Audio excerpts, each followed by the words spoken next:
अस्सलाम वालेकुम। इस वीडियो में कुछ कंफ्यूजन जो कि टैक्सेबल इनकम के बारे में हो सकते हैं उसको हम एड्रेस करने की कोशिश करेंगे। इस वीडियो की बेटर अंडरस्टैंडिंग के लिए ज़रूरी है कि आप जो टैक्स रिजीम्स वाला वीडियो है वो पहले ज़रूर देख लें और उसके बाद फिर उसको अगर आप देखेंगे तो ज़्यादा क्लियरली समझ आएगा कि मैं किन कंफ्यूजन की बात कर रहा हूँ। टैक्सेबल इनकम एक फिगर आपने कैलकुलेट करनी होती है। एग्जामिनर आपसे पूछता है कि ये कैलकुलेट करके बताएं।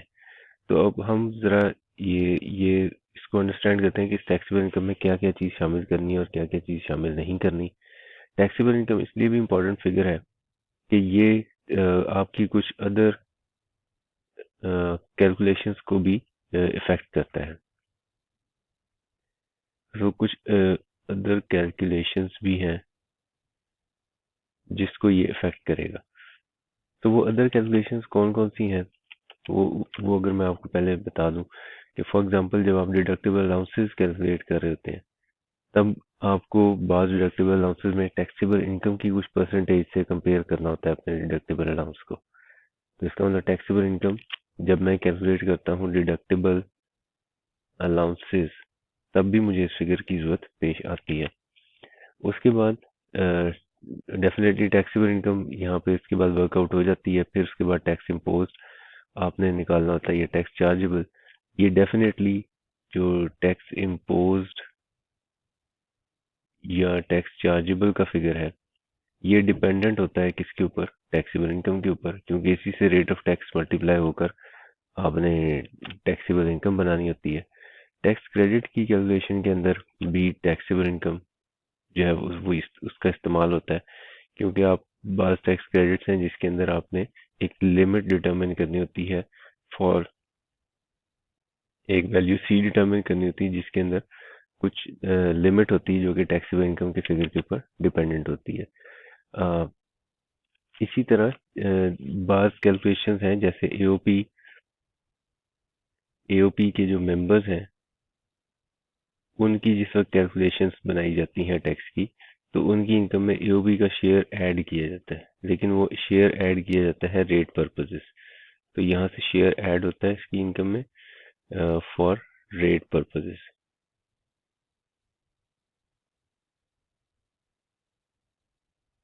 ठीक है, तो वहां पे भी आपको टैक्सेबल इनकम के फिगर की क्लैरिटी जरूरी है।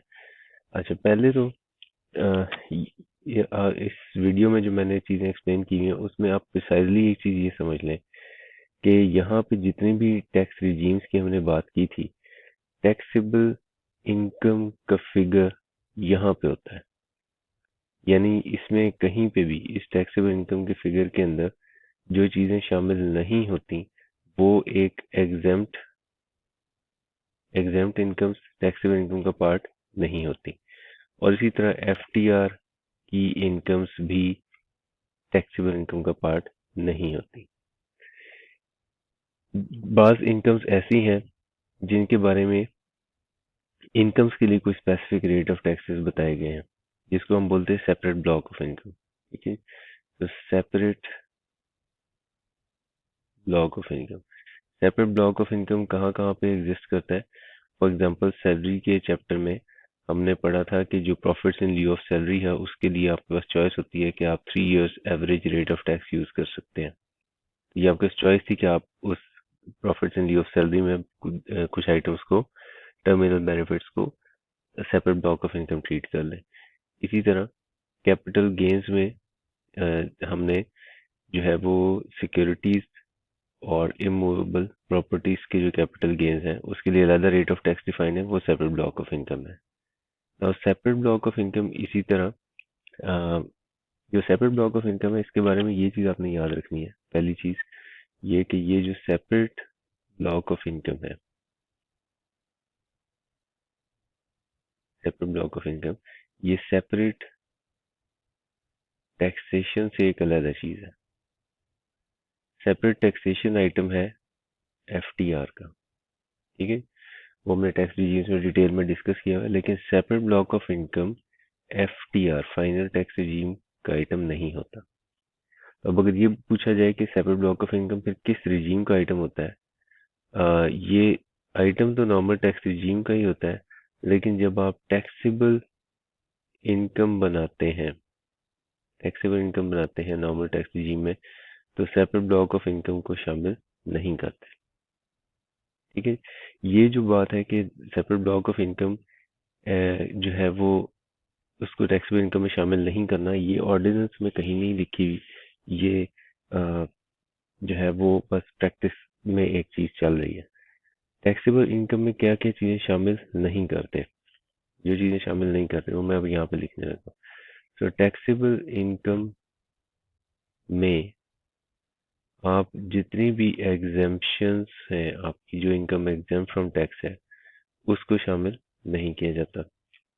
इसी तरह जितनी इनकम एफटीआर के सेपरेट टैक्सेशन में है उसको टैक्सेबल इनकम में शामिल नहीं किया जाता। इसी तरह जितनी इनकम एफटीआर के प्रिजम्पटिव टैक्सेशन में है उसको टैक्सेबल इनकम की फिगर में शामिल नहीं किया जाता। और जितनी इनकम सेपरेट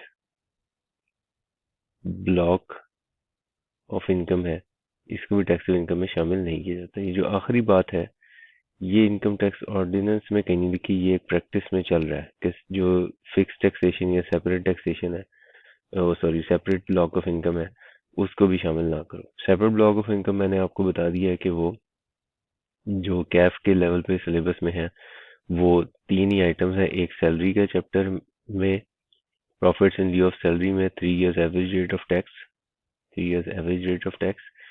उसके बाद पहले प्रॉपर्टी इनकम भी सेपरेट ब्लॉक होता था, वो खत्म हो गया हुआ है। उसके बाद सिक्योरिटी का जो कैपिटल गेन है, और इसी तरह इमूवेबल प्रॉपर्टी का जो कैपिटल गेन है, ये सेपरेट ब्लॉक ऑफ इनकम।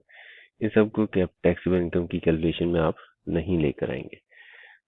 अब इसका मतलब ये हुआ कि आपकी जो टैक्सेबल इनकम है ये वो इनकम है जिसके ऊपर मैंने individual salaried, individual non salaried या एओपी, या फिर कंपनी के लिए जो रेट ऑफ टैक्सेस डिफाइन हुए हैं, रेट ऑफ टैक्स, वो मैंने इसके ऊपर अप्लाई करने होते हैं। और फिर उसके बाद हम कैलकुलेट कर लेते हैं टैक्स इम्पोज और टैक्स चार्जेबल। ठीक है, सो टैक्सेबल इनकम का जो फिगर है उसमें आप जब कैलकुलेशन बना चुके होते हैं तो फिर इसके ऊपर जो person specific rate of tax है वो अप्लाई होते हैं। पर्सन स्पेसिफिक यानी पहले पर्सन डिफाइन करो, सैलरीड है नॉन सैलरीड है, individual salaried, individual non salaried, AOP company, banking company, small company, क्या है वो। तो फिर उसके बाद आप उस इनकम के ऊपर रेट ऑफ टैक्स लगा देते हैं। अच्छा, अब ये जो टैक्सेबल इनकम है, जब आपने टैक्स क्रेडिट्स कैलकुलेट कर रहे होते हैं तो वहां पे भी एक वैल्यू सी आ जाती है। तो अगेन आपने याद रखना है कि इसमें कहीं पे भी सेपरेट ब्लॉक ऑफ इनकम को शामिल नहीं करेंगे, एफटीआर की इनकम्स को शामिल नहीं करेंगे, एग्जाम्प्ट इनकम्स को शामिल नहीं करेंगे। और इसी तरह अगर आप कैलकुलेशन बना रहे हैं किसी मेंबर ऑफ एओपी की, तो फिर जो एओपी का शेयर शामिल करने के बाद जो फिगर बनती है वो आप टैक्सेबल इनकम के लिए यूज करेंगे, ये जब भी वैल्यू सी बनेगी। तीसरी चीज आपने ये याद रखनी है कि जो एओपी का शेयर मेंबर्स की इनकम में ऐड होगा वो अगेन एओपी की इनकम से सिर्फ और सिर्फ टैक्सेबल इनकम जो होती है उसमें से शेयर निकाला जाएगा। यानी अगेन यहाँ पे एफटीआर, एग्जेम्प्ट और सेपरेट ब्लॉक इन तीनों को नहीं इस कैलकुलेशन में लाना जब आप एओपी का शेयर रेट पर्पज के लिए मेंबर की इनकम में शामिल करने लगे। और मेंबर की भी कौन सी इनकम में शामिल करेंगे, सिर्फ और सिर्फ टैक्सेबल इनकम में। यानी एफटीआर को इस सारी कैलकुलेशन से परे रखेंगे, सेपरेट ब्लॉक को इस सारी कैलकुलेशन से परे रखेंगे। सो ये तो कुछ कैलकुलेशंस हो गई जो कि आप टैक्सेबल इनकम पे पहुंचने के बाद, टैक्सेबल इनकम पे पहुंचने के बाद आपको जिनकी जरूरत पड़ती है। नाउ डिडक्टेबल अलाउंसेस में भी टैक्सेबल इनकम यूज होती है, क्योंकि बाज डिडक्टेबल अलाउंसेस है, जैसे प्रॉफिट ऑन डेट का डिडक्टेबल अलाउंस है घर की कंस्ट्रक्शन वाला, और एजुकेशन फीस है, बच्चों का एजुकेशन एक्सपेंस है, इसके ऊपर भी डिडक्टिबल अलाउंस है। इसमें टैक्सेबल इनकम का वर्ड यूज हुआ है। टैक्सेबल इनकम तो कैलकुलेट होती ही डिडक्टिबल अलाउंस के बाद है। तो इसमें आपने ये याद रखना है कि जो भी लॉ का जो सीक्वेंस है, सीक्वेंस को फॉलो करते जाएं, और आपकी जो टोटल इनकम आपने कैलकुलेट की है, टोटल इनकम की अगर आप डेफिनेशन पढ़ेंगे ना, तो इसमें इसमें सारी इनकम शामिल है। इसमें तमाम इनकम शामिल है। इसमें एग्जेम्प्ट भी शामिल है, इसमें एफटीआर भी शामिल है, इसमें सेपरेट ब्लॉक भी शामिल है, सेपरेट ब्लॉक ऑफ इनकम भी शामिल है। तो टोटल इनकम में सब कुछ शामिल होता है, लेकिन जो टैक्सेबल इनकम होती है, टैक्सेबल इनकम, उसमें एग्जेम्प्ट इनकम नहीं होती, एफटीआर नहीं होता, सेपरेट ब्लॉक ऑफ इनकम नहीं होता, तो फिर टैक्सेबल इनकम का फिगर बनता है। तो अब आप टोटल इनकम में से, इसका मतलब जो एफटीआर है, जो सेपरेट ब्लॉक है, और जो एग्जेम्प्ट है, उसको अगर थोड़ा सा अलग करके ही लिखें, ताकि टोटल इनकम भी कैलकुलेट हो सके, और जो बाकी बच रहा है उससे फिर टैक्सेबल इनकम आगे बन जाए। नाउ अब इस टोटल इनकम में से आप सीक्वेंस के मुताबिक चलेंगे, और सीक्वेंस डिडक्टिबल अलाउंसेस का ये है कि सबसे पहले आता है ज़कात, उसके बाद workers welfare fund, workers profit participation fund, उसके बाद प्रॉफिट ऑन डेट, उसके बाद एजुकेशन एक्सपेंसेस। सो जो जो आपको क्वेश्चन में गिवन है, वो आप माइनस कर दो डिडक्टिबल अलाउंस। और अगर आप लेट से प्रॉफिट ऑन डेट का कैलकुलेट कर रहे हैं, तो यहाँ पे जो टैक्सेबल इनकम का फिगर होगा, टैक्सेबल इनकम का फिगर, वो इनको माइनस करने के, टोटल इनकम में से इनको माइनस करने के बाद आएगा। और अगर सवाल में ये दिए हुए ही नहीं है, तो फिर जो टोटल इनकम का फिगर है वही टैक्सेबल इनकम बन जाएगा for the purpose of calculation of profit on date.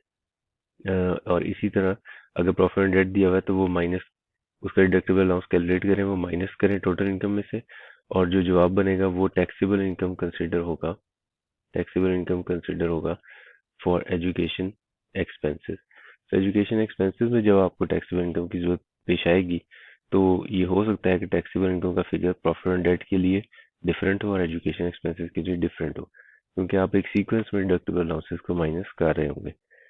Now जब आप ये सारे डिडक्टिबल अलाउंसेस माइनस कर लेंगे, तो फिर ये जो टैक्सेबल इनकम बनेगा, now this is a constant figure for any calculation जहां पे मुझे टैक्सेबल इनकम को इस्तेमाल करना है, फिर इसको चेंज नहीं करेंगे।